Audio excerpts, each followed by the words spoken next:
Hello guys, welcome to chemistry Chandiwal academy. My name is Aarti Singh और आज का जो हमारा चैप्टर है वो है electrochemistry. Electrochemistry is the branch of chemistry which deals with the relationship between electrical energy and chemical energy and interconversion of one form into another. इसका मतलब हमारे यहाँ पे ये है कि इलेक्ट्रोकेमिस्ट्री जो होती है वो एनर्जी से रिलेट करती है। ठीक है, वो एनर्जी से रिलेट करती है और यहाँ पे दो टाइप की एनर्जी होती है, एक इलेक्ट्रिक एनर्जी होती है, एक केमिकल एनर्जी होती है। इलेक्ट्रिक एनर्जी केमिकल एनर्जी में चेंज हो सकती है और केमिकल एनर्जी इलेक्ट्रिक एनर्जी में चेंज हो सकती है। ठीक है, और ये सब कैसे होता है वो हम जो पढ़ते हैं इलेक्ट्रोकेमिस्ट्री में। ठीक है, इलेक्ट्रोकेमिकल सेल होता है जिसमें ये सब कुछ चेंजेज होता है। ठीक है, इलेक्ट्रोकेमिकल सेल को हम दो में डिवाइड करते हैं, गैल्वेनिक सेल या फिर इसको बोल देते हैं हम वोल्टेक सेल या फिर इलेक्ट्रोलाइटिक सेल। ठीक है, तो गैल्वेनिक सेल की डेफिनेशन हम यहाँ से देखते हैं, इसको थोड़ा छोटा कर देते हैं हम को।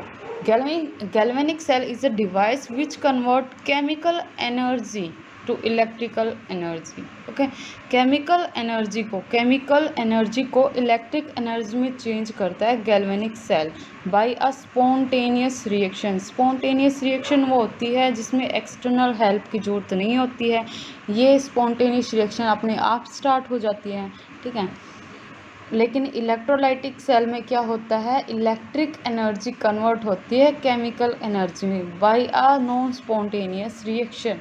नॉन स्पॉन्टेनियस रिएक्शन इसलिए है क्योंकि इसमें हमें पहले इलेक्ट्रिक एनर्जी देनी होती है, फिर उसके बाद क्या होता है, ये रिएक्शन स्टार्ट होती है। ठीक है, डायग्राम है यहाँ पे गैल्वेनिक सेल का कि हमने दो बीकर लिए हुए हैं। ठीक है, यहाँ पे दो बीकर हैं, दो रोड यहाँ पे लगी हुई है, यहाँ पे जिंक की रोड है, इसको क्या बोलते हैं हम, एनोड बोलते हैं। ठीक है, ये कॉपर की रोड है, इसको हम कैथोड बोलते हैं। ठीक है, जहाँ पे जो रोड होगी उसका उसी का सॉल्यूशन वहाँ पे होगा, जैसे कि ZnSO4 है, यहाँ पे CuSO4 है। तो क्या होता है, ये जो होता है हमारा एक इन्वर्टेड यू शेप ट्यूब। ठीक है, इसको क्या बोलते हैं, इसको बोलते हैं साल्ट ब्रिज। साल्ट ब्रिज में एक बहुत ज़्यादा स्ट्रॉन्ग इलेक्ट्रोलाइट का हम यूज़ करते हैं जो हम आगे बताएंगे। ठीक है, NH4NO3 इसमें एक स्ट्रॉन्ग इलेक्ट्रोलाइट है जो कि क्या करता है, चार्ज को बैलेंस करता है। चार्ज कैसे बैलेंस करता है कि जैसे जिंक होता है, ठीक है, जिंक क्या करता है, ऑक्सीडेशन रिएक्शन करता है। जिंक ऑक्सीडाइज होता है तो क्या बनाता है, देखो यहाँ पे मैंने इसकी रिएक्शन लिखी हुई है। जब जिंक रिएक्ट करता है तो क्या करता है, ये अपने दो इलेक्ट्रॉन दे देता है और कन्वर्ट हो जाता है Zn+2 में। ठीक है, क्योंकि यहाँ पे क्या होता है, एनोड के ऊपर ऑक्सीडेशन होता है, ये बात आपको याद रखनी। हम इसको एलोन के नाम से भी जानते हैं। एनोड लेफ्ट हैंड साइड है, ऑक्सीडेशन है, नेगेटिव चार्ज होता है एनोड के ऊपर, और इलेक्ट्रोड ये है। ठीक है, हाफ इलेक्ट्रोड ये बोली जाती है। अगर इसका मैं एक इस चीज़ की बात करती हूँ तो इसको हाफ इलेक्ट्रोड भी बोलते हैं। ठीक है, तो इसको हम एलोन के नाम से भी जानते हैं। आपको याद करने में आसानी होगी, ये एक ट्रिक भी होती है याद करने की। देखो ये लेफ्ट हैंड साइड है तो लेफ्ट हैंड साइड ही होगी, इसके ऊपर ऑक्सीडेशन हो रहा है तो ऑक्सीडेशन ही होगा, किसमें, लेकिन गैल्वेनिक सेल में। ठीक है, इलेक्ट्रोलाइटिक सेल में सब कुछ उल्टा हो जाता है। ठीक है, इसके अपोजिट क्या होता है, हमारे राइट हैंड साइड होता है। कैथोड पे क्या होता है, राइट हैंड साइड होती है कैथोड, वहाँ पे रिडक्शन होता है, वहाँ पे पॉजिटिव चार्ज होता है कैथोड के ऊपर, ये एक हाफ इलेक्ट्रोड होती है। ठीक है, तो जैसे जिंक होता है, ठीक है, वो कन्वर्ट होता है Zn+2 में और टू इलेक्ट्रॉन में।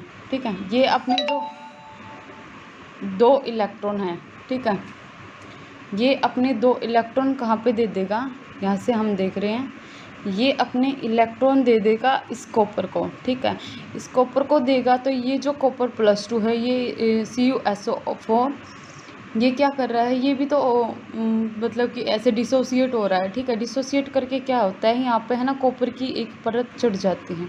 ठीक है, यानी कि यहाँ से क्या हो रहा है, हमारा जिंक यहाँ से, जिंक की जो इलेक्ट्रोड है ये यहाँ से ख़त्म होते जा रही है और कॉपर की जो इलेक्ट्रोड है, ठीक है, उसके ऊपर कॉपर ऐसे जमा होते जा रहा है। ठीक है, ऐसा कुछ होता है यहाँ पे। लेकिन क्या होता है, अगर यहाँ पे साल्ट ब्रिज ना हो, तो जितना ये सॉल्यूशन होता है, ठीक है, जितना ये एक्वस सॉल्यूशन होता है उतना डिसोसिएट हो जाएगा, ठीक है। यहाँ से चार्ज कितना फ्लो होगा, जितना जिंक देगा, ठीक है। 2 इलेक्ट्रॉन दिए हैं तो 2 ही इलेक्ट्रॉन जाएंगे, फिर क्या हो जाएगा, ये जो रिएक्शन है ये बंद हो जाएगी, ठीक है। अगर यहाँ पे साल्ट ब्रिज नहीं होता है तो बोल रही हूँ मैं, ठीक है, ये रिएक्शन क्या होती है, ये बंद हो जाती है।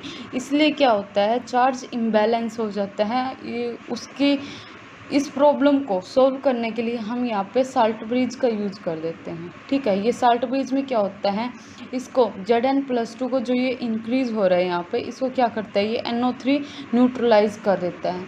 और यहाँ पे जो SO4 नेगेटिव इंक्रीज हो रहा है उसको ये NH4 पॉजिटिव न्यूट्रलाइज कर देता है, जिसकी वजह से ये रिएक्शन फिर से चालू हो जाती है, ठीक है। साल्ट ब्रिज का यही काम होता है। देखो यहाँ पे प्रॉब्लम में मैंने लिखा हुआ कि यहाँ पे एक प्रॉब्लम आती है चार्ज बैलेंस की, ठीक है, सब कुछ लिखा हुआ है यहाँ पे कि एनोड के ऊपर क्या होता है, Zn+2 इंक्रीज होता रहता है। क्यों, क्योंकि एक तो जिंक की रोड हो गई हमारे पास, ठीक है, और एक जिंक सॉल्यूशन में भी है जो कि Zn+2 बना रहा है। तो क्या हो रहा है, Zn+2 इंक्रीज होते जा रहा है और SO4 नेगेटिव डिक्रीज होते जा रहा है, या फिर इसके कंपैरिजन में डिक्रीज होते रहे, या फिर कांस्टेंट होते जा रहा है, ठीक है।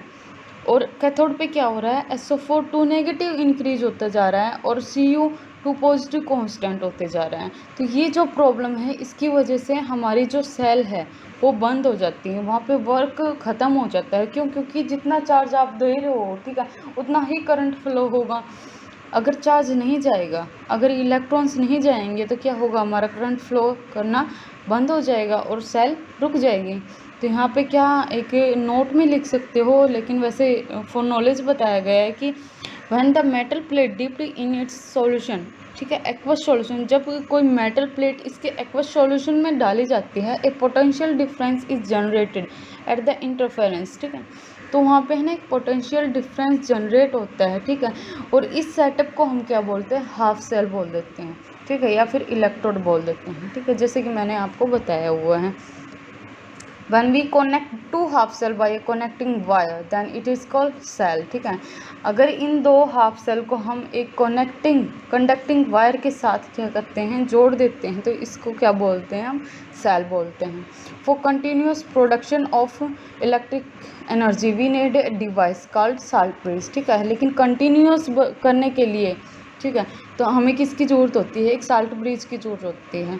यहाँ पे साल्ट ब्रिज क्या करता है, ये मेंटेन करता है चार्ज, ये इन्वर्टेड यू शेप 2 भी होती है, ये तो आपको नॉर्मली पता होगा। यहाँ पे मैं इसके फंक्शंस बता रही हूँ कि maintaining charge balance by supplying needed ions to the respective solution, ठीक है। जिसको जिसकी ज़रूरत होती है, नेगेटिव चार्ज की ज़रूरत होती है तो वो उसको नेगेटिव चार्ज देता है, और पॉजिटिव की होती है तो पॉजिटिव चार्ज होता है, चार्ज दे देता है। इससे क्या करता है, ये मेंटेन करता है चार्ज बैलेंस को, ठीक है। कंप्लीशन ऑफ सर्किट, ठीक है, सर्किट को कंप्लीट करता है। In salt bridge we use strong electrolyte in agar jelly, ठीक है, अगर जेली इसमें होती है जिसमें हम एक स्ट्रॉन्ग इलेक्ट्रोलाइट का यूज करते हैं। We use NH4NO3 KNO3 electrolyte because ionic mobility या फिर transport number of ions in this electrolyte are approximately equal. यहाँ पे हम जो स्ट्रॉन्ग इलेक्ट्रोलाइट यूज़ करते हैं उनके एग्जांपल आप NH4NO3 या फिर KNO3 ले सकते हैं। यहाँ पे इनको इसलिए लिया गया है क्योंकि इनका जो आयनिक मोबिलिटी है या फिर ट्रांसपोर्ट नंबर है वो सेम होता है, ठीक है। इनके आयंस की आयनिक मोबिलिटी या ट्रांसपोर्ट नंबर को आप स्पीड भी बोल सकते हो, यहाँ पे बाद में आपको और अच्छे से बताया जाएगा, लेकिन आप स्पीड वो लेके चल सकते हैं यहाँ पे कि K पॉजिटिव NO3 नेगेटिव की स्पीड एक जैसी होती है, इसलिए इसको क्या करते हैं, इलेक्ट्रोलाइट के रूप में यूज किया जाता है। Electrolyte should not make precipitate, लेकिन इलेक्ट्रोलाइट को प्रेसिपिटेट यहाँ पे नहीं बनाना होता है, ये आपको ध्यान रखना है। ऐसा इलेक्ट्रोलाइट यूज करिए जो प्रेसिपिटेट ना बनाता हो। सेल पोटेंशियल किसको बोलते हैं, potential of the cell at any state, किसी भी स्टेट के ऊपर जो पोटेंशियल जनरेट होता है उसको क्या बोलते हैं, सेल पोटेंशियल, ठीक है। इसको ई से डिनोट किया जाता है। स्टैंडर्ड सेल पोटेंशियल भी होता है जो कि स्टैंडर्ड स्टेट के ऊपर लिया जाता है। स्टैंडर्ड स्टेट में क्या होता है, हमारे पास 25 डिग्री सेल्सियस टेम्परेचर होता है या फिर 298 केल्विन या प्रेशर 1 atm होता है, जो कि हम क्लासिकल पहले जो केमिस्ट्री होती थी या फिर साइंस होती थी उसमें यूज करते थे। अभी हम क्या यूज करते हैं, बार यूज करते हैं, ठीक है, 1 बार। मॉडर्न साइंस में क्या यूज करते हैं हम, 1 बार, ठीक है। ये स्टैंडर्ड स्टेट के मतलब स्टैंडर्ड स्टेट पे होते हैं कि टेम्परेचर 298 होना चाहिए, प्रेशर 1 बार होना चाहिए और कंसनट्रेशन क्या होनी चाहिए, 1 मोल होनी चाहिए। इसको हम ई नोट से मतलब डिनोट करते हैं, ठीक है। इसके ऊपर ऐसे लगाया जाता है। यहाँ पे आपको याद रखना कि इन एक्सटर्नल सर्किट, ठीक है, एक्सटर्नल सर्किट में जो करंट फ्लो होता है वो कैथोड टू एनोड फ्लो होता है, ठीक है। क्यों, क्योंकि जो इलेक्ट्रॉन्स होते हैं वो एनोड टू कैथोड होते हैं, ठीक है। इलेक्ट्रॉन के अपोजिट करंट फ्लो होता है। इन इंटरनल सर्किट करंट जो फ्लो होता है वो एनोड टू कैथोड होता है। एक बात और हमेशा याद रखना कि यहाँ पे इलेक्ट्रॉन की वजह से करंट फ्लो हो रहा है, लेकिन यहाँ पे आयंस की वजह से करंट फ्लो हो रहा है, ठीक है। ये क्वेश्चन पहले भी IIT JEM में आ चुका है। गिब्स फ्री एनर्जी क्या होती है, del G is equal to -NFE। Del G क्या होता है, change in Gibbs free energy. N क्या होता है, number of moles of electron exchange. F Faraday constant होता है 96500, इसकी वैल्यू होती है। और ई क्या होता है, सेल पोटेंशियल होता है, ठीक है। ये आपको याद रखना है, del G is equal to -NFE, ठीक है। स्टैंडर्ड स्टेट में क्या लिखेंगे हम, del G not is equal to -NFE not, ठीक है। सबको स्टैंडर्ड में ले लेंगे तो क्या हो जाएगी, वो स्टैंडर्ड गिव्स फ्री एनर्जी हो जाएगी। एक बात हमेशा याद रखना है कि डेल जी जो होता है वो एक्सटेंसिव प्रॉपर्टी होती है। एक्सटेंसिव प्रॉपर्टी वो होती है जो डिपेंड करती है क्वांटिटी के ऊपर। किसी भी सब्सटेंस के लिए अगर हम डेल जी निकाल रहे हैं तो वो उसकी क्वांटिटी के ऊपर डिपेंड करेगी, ठीक है। उसको एक्सटेंसिव प्रॉपर्टी बोलेंगे। लेकिन इंटेंसिव प्रॉपर्टी किसको बोलते हैं, जो कि उसकी क्वांटिटी के ऊपर डिपेंड ना करें। तो इसलिए हम ई को कभी भी ऐड या सब्सट्रैक्ट नहीं कर सकते, ठीक है, मल्टीप्लाई वगैरह नहीं कर सकते कि हमने अगर E3 निकालना है तो E2 या प्लस E1 कर दें, ऐसे डायरेक्ट बिल्कुल भी नहीं होता है। डेल जी को हम कर सकते हैं कि डेल जी 3 निकालना है तो डेल जी 2 प्लस डेल जी 1 ऐसे कर सकते हैं, ठीक है। नेट सेल रिएक्शन लिखने के लिए हमें देखो क्या चाहिए होता है, 2 हाफ सेल रिएक्शन लेनी होती है।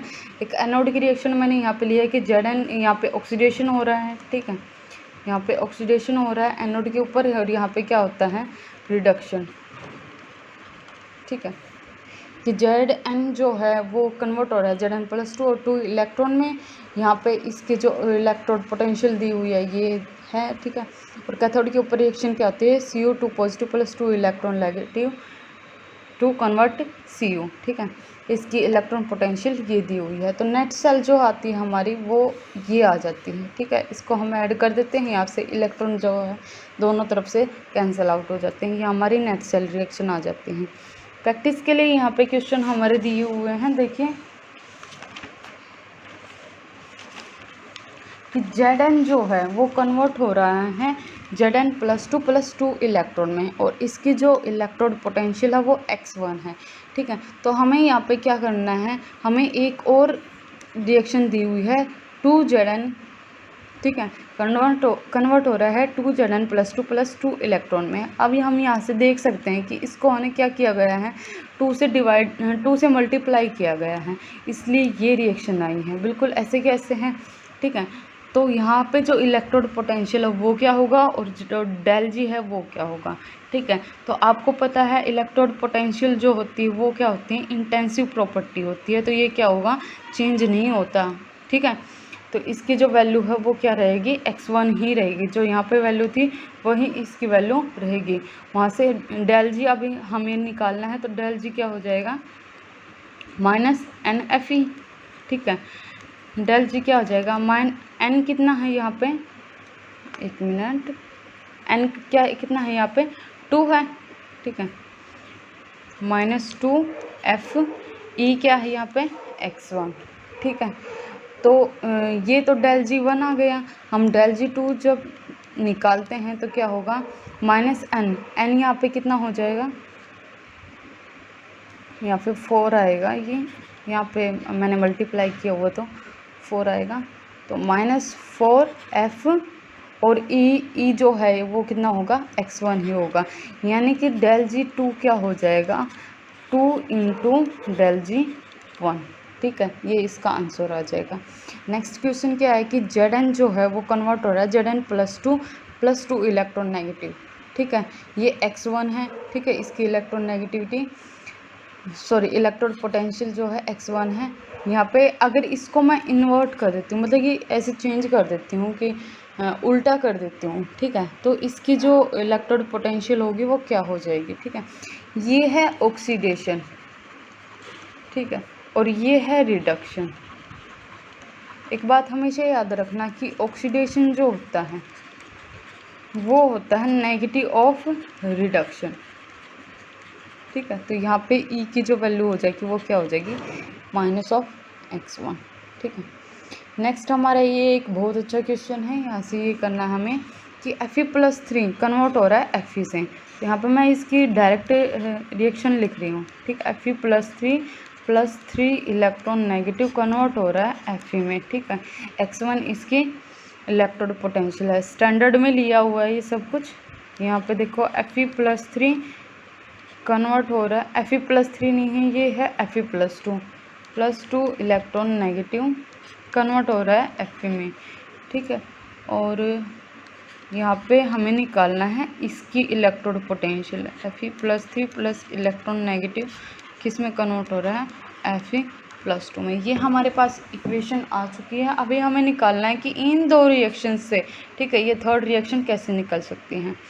अब यहाँ पे हमें सोचना पड़ेगा कैसे निकल सकती है कि ये तो हमारे लेफ्ट हैंड साइड आना चाहिए और ये जो हमारे राइट हैंड साइड आना चाहिए। तो हम क्या करेंगे, जो पहली वाली रिएक्शन है उसको ऐसे ही लिख देंगे,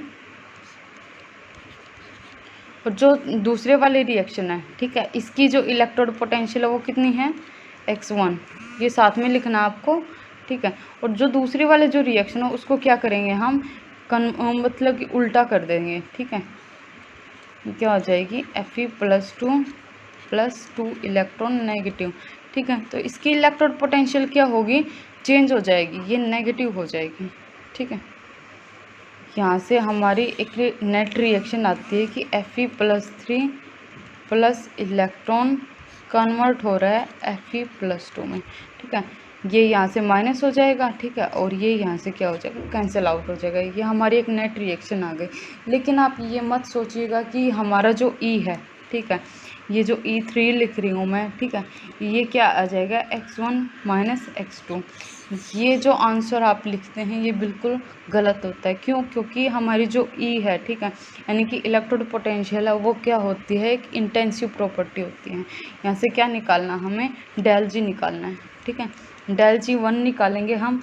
डेल G1 हमारा क्या आ जाएगा, हम डायरेक्ट कर रहे हैं 3Fe(x1), क्यों, क्योंकि यहाँ पे 3 इलेक्ट्रॉन थे। ठीक है, डेल G2 हमारा क्या आ जाएगा, -2Fe(x2). ठीक है, लेकिन x2 क्या है हमारा, नेगेटिव है। ठीक है, तो यहाँ पे क्या बन जाएगा, पॉजिटिव। ठीक है, तो डेल G3 जो होगा वो क्या होगा, del G1 plus del G2।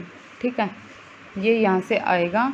तो डेल G1 की अमाउंट यहाँ पे लिखेंगे हम, x1 प्लस 2F(x2). अब डेल G3 क्या है, डेल G3 की भी इक्वेशन हमारे पास है। ठीक है, तो डेल G3 क्या है हमारा, -Fe। ठीक है, ये E0 जो हमें निकालना है वो वाला। ठीक है, तो F जो है, ठीक है, फैराडे कांस्टेंट जो होता है वो कैंसिल आउट हो जाएगा दोनों तरफ से, और जो E0 है वो क्या आ जाएगा, 3x1 -2x2। ठीक है, ये यहाँ से हमारा आंसर आता है। तो आप वैसे मत कीजिएगा, आप पहले डेल G निकालिएगा और फिर आंसर दीजिएगा। ठीक है, आप जहाँ पे हमारी जो ये जो पार्ट है इलेक्ट्रोकेमिस्ट्री का ये ख़त्म होता है। ओके।